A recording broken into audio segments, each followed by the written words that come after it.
celebrating 30 years of phenomenal trend forecasting. Here's Gerald Celente with today's trends in the news.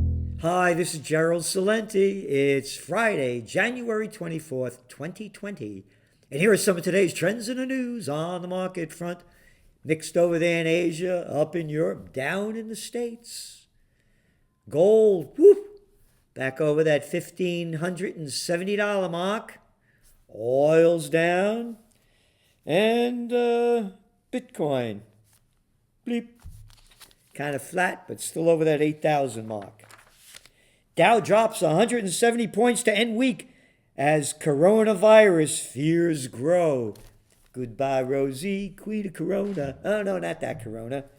Stocks fell on Friday after the second U.S. case of the deadly coronavirus was confirmed, stoking concerns over the sickness impact on the global economy. 2 people out of 26 million. Oh, they found one in Europe too. Yeah, they got about 300 and something million too. But China's the big one. And shares of United Airlines and American both fell more than 5%. Las Vegas Sands and Wynn Resorts also dropped more than 3% because people aren't going to fly anymore. They're afraid of goodbye, Rosie, Queen of Corona virus. But stocks had been on a record-setting tear since last year. The S&P 500 rising more than 28% in 2019 and more than 2% since the start of this year. So let's just say this coronavirus continues and these markets go down. Hey, where are interest rates going to go? Whoa, whoa, whoa, low, low, low. And again, don't know where it's going, but the numbers aren't that big right now. Oil drops the most since July on fears of coronavirus will hit growth. Whew, and they really took a hit today. Brent crude was down under that $60 a barrel mark. But it's bigger than this. It's been going down even despite the Mideast tensions. A slowdown in China's economy would impact demand because China is the world's largest crude oil importer, importing over 10 million barrels a day. So what's going to happen when they get rid of that petrodollar? Because that's going to happen sooner rather than later. Not this year, not next year, but over the years. And when the petrodollar goes, so too will the dollar. Because China is not going to pay for it in dollars. They're going to be paying for it in their currency, the yuan. What else do we have here?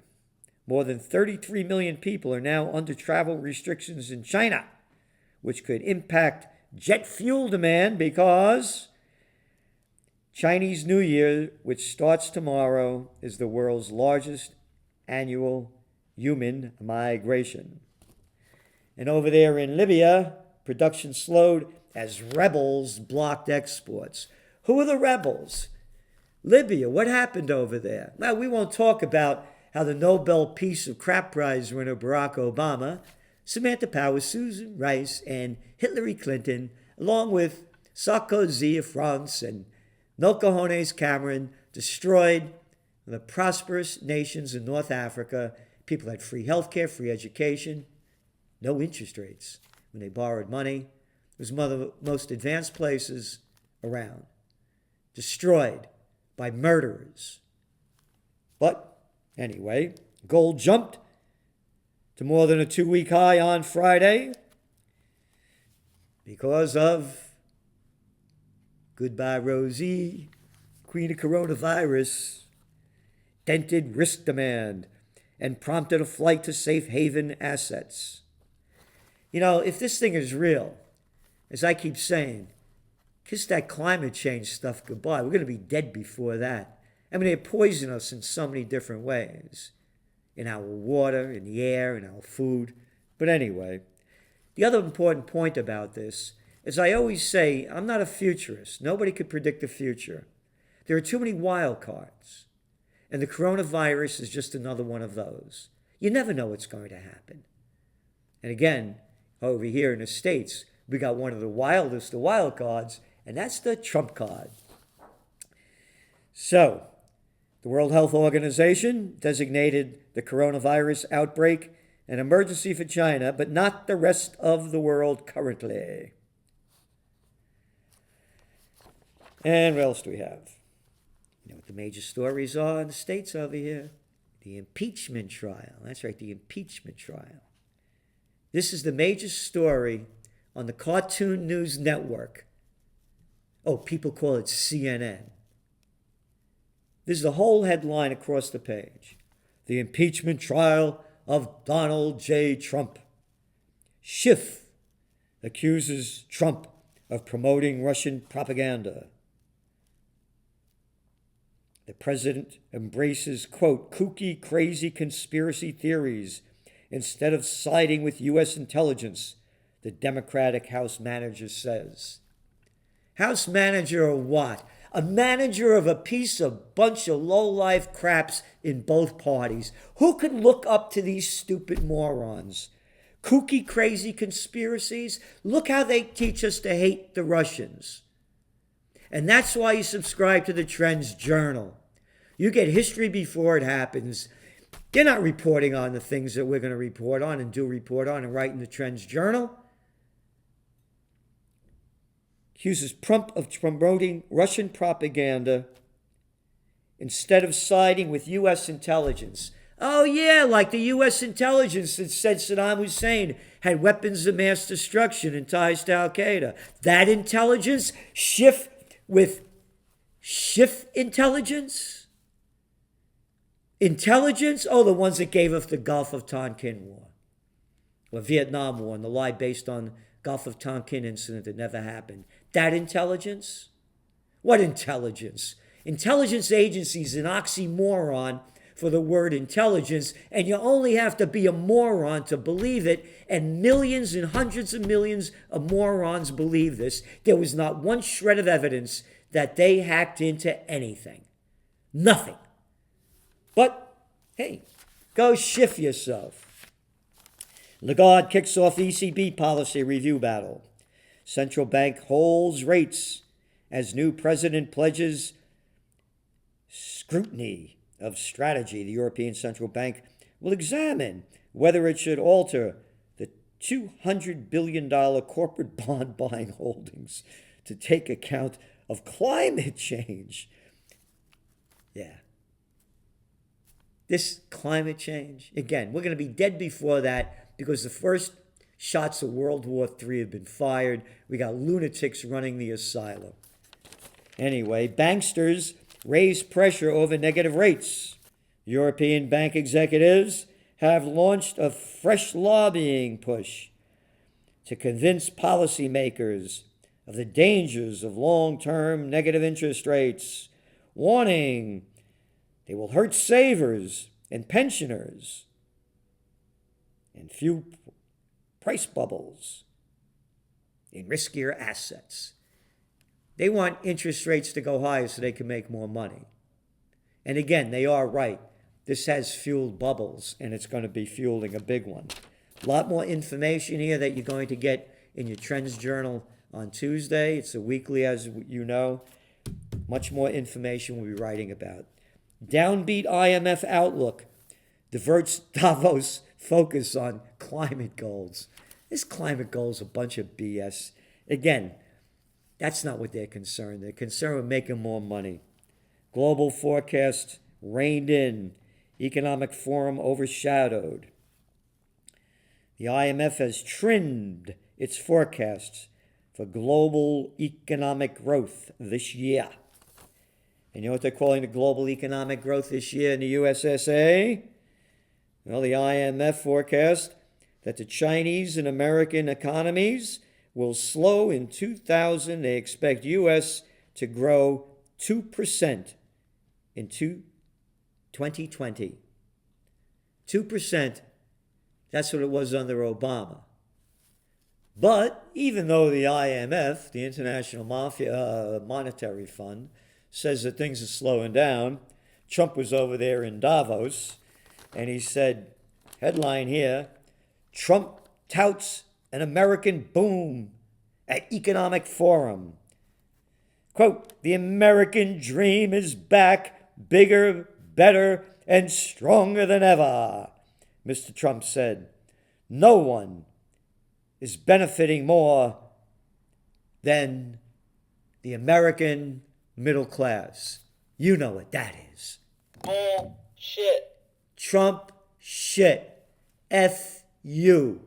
All of your tax cuts, according to the Tax Policy Center, 82% went to the 1%, of which you is. The middle class got that, man. Yeah. Anyway, that's Trump. Again, I'm a political atheist. They're all disgusting to me. Anybody that's been listening to me over the years knows that. Call them all out. Surprise rate cuts spotlight broader rethink on shoring up European market growth.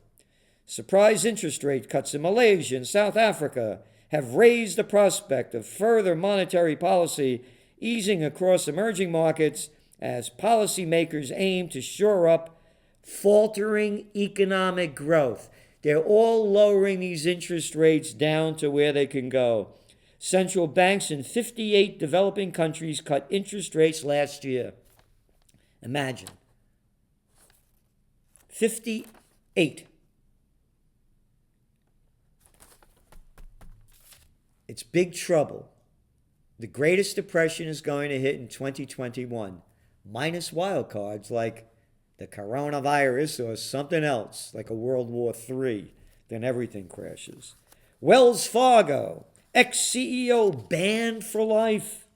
A regulator barred former Wells Fargo and Company chief executive John Stumpf from the banking industry and fined him $17.5 million over the firm's fake accounts scandal.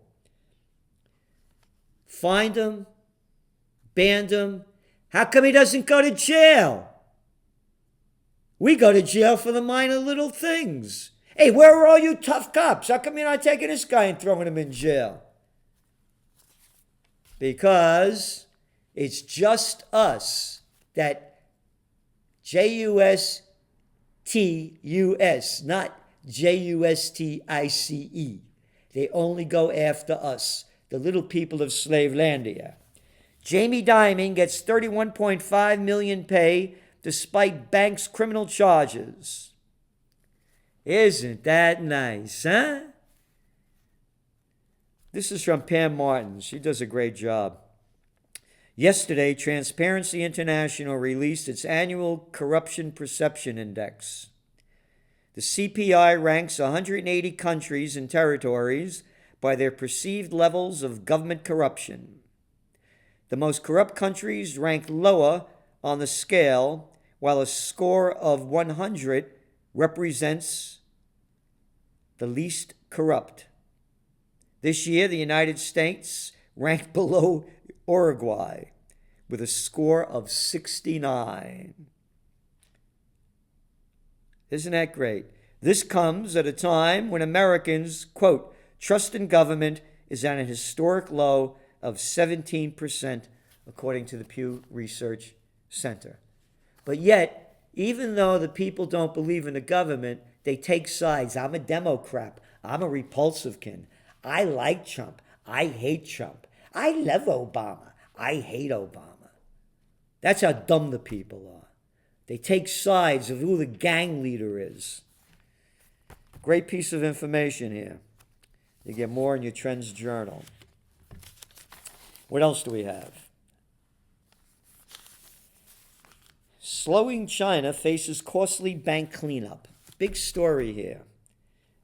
In recent months, Beijing has come to the aid of at least 6 regional lenders, including one rescue that marked the first time national authorities publicly seized control of a bank since the 1990s. And what they're saying is that it's a lot worse than what they're reporting. So again, now we have this coronavirus. China's not growing as fast as they'd like it to. The wild cards could really go wild here. Beijing supports Shenzhen viewed as shot across the bow to Hong Kong. So Shenzhen is 15 minutes by train to Hong Kong. And what they're saying now is they're going to be trying to make this the new financial hub. So they just include Hong Kong into it, and Hong Kong is no longer the big financial hub for Asia. So that may be a strategy that China's taking. Very important. Again, the government is going to win, unfortunately, and the people are going to lose. And again, what's not reported, and we've been reporting in the Trends Journal, the wage discrepancies, the rich and the poor in Hong Kong are among the worst in the world. The few have mostly everything, and most of the people have nothing. And that's why you're seeing more and more protests, not only in China, but around the world. It's the New World Disorder. The rich got it all, the rest got nothing. Investors cool on Brooklyn real estate. The dollar volume of commercial property sales fell by 30% last year. I mentioned this, you go into New York City, you see for rent signs all over the place. The luxury markets, this market, there's a global slowdown, but I don't see the crash coming again, minus a wild card, until 2021, because they're going to lower interest rates and it's going to boost up the economy again temporarily. Here's a big story that's been making a lot of news, whether it's in Europe or China and around the world. Falling birth rate creates economic time bomb for Beijing. Fewer than 1 in 4 women of childbearing age in Shanghai is willing to have a second baby, exposing another threat to a Chinese economy that is already growing at its slowest pace in 29 years. All right. I mentioned that the greatest depression is going to be worse than the Great Depression, because when the Great Depression was here, we only had 2 billion people on the planet. That's 90 years ago. We added 5.7 billion people in 90 years. Okay, so from the beginning of time to 1930, 2 billion people. From 1930 to 2020, 7.7 billion. What are people supposed to keep having more and more people?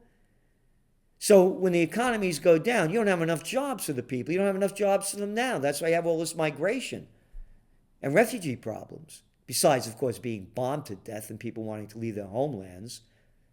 But that's taken out of the news. So this is a big issue, and it doesn't make sense to me. Things slow down. You have a readjustment in life. But no, have more kids, according to them. Lebanon unveils new coalition. We wrote about this in the Trends Journal. I'm updating it because the protests are continuing. They're continuing again in Iraq. They're continuing around the world. Again, when people lose everything and have nothing left to lose, they're losing it. And what else do we have here? Well, right now in France, they're on hold. It looks like Macron is in the driver's seat, one of the big unions, as we've been writing about, as they went back to work, the transport union, but the other unions are striking. We'll see what happens this weekend. And for the young, the office is a lonelier place. More than 80% of employed members of Generation Z, many of whom are just entering the workforce, and 69% of employed millennials are lonely, according to a survey. You keep reading on and on about how lonely people are. For many younger workers, a day at the office comes with a sense of emptiness and the need to hide their true selves. They find their jobs less meaningful and feel more friction. Communication styles might be feeding younger generations' sense of isolation. They tend to shun phone calls and in-person conversations, the kinds of interactions that can lead to real connections, in favor of email and text messages. And then there's another story. Schools try to calm nerves while removing devices. How hard it is in schools, in public, right on through. Public schools, elementary schools, all the way through to graduate schools, for people not to be on their phones. And how difficult it is for the people to withdraw from them. This is, as I said, high-tech heroin. It's addictive.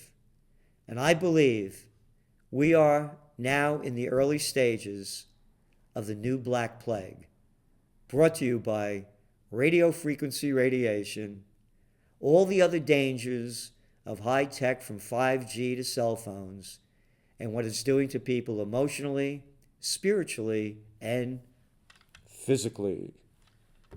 This is Gerald Celente, and that's some of today's trends in the news.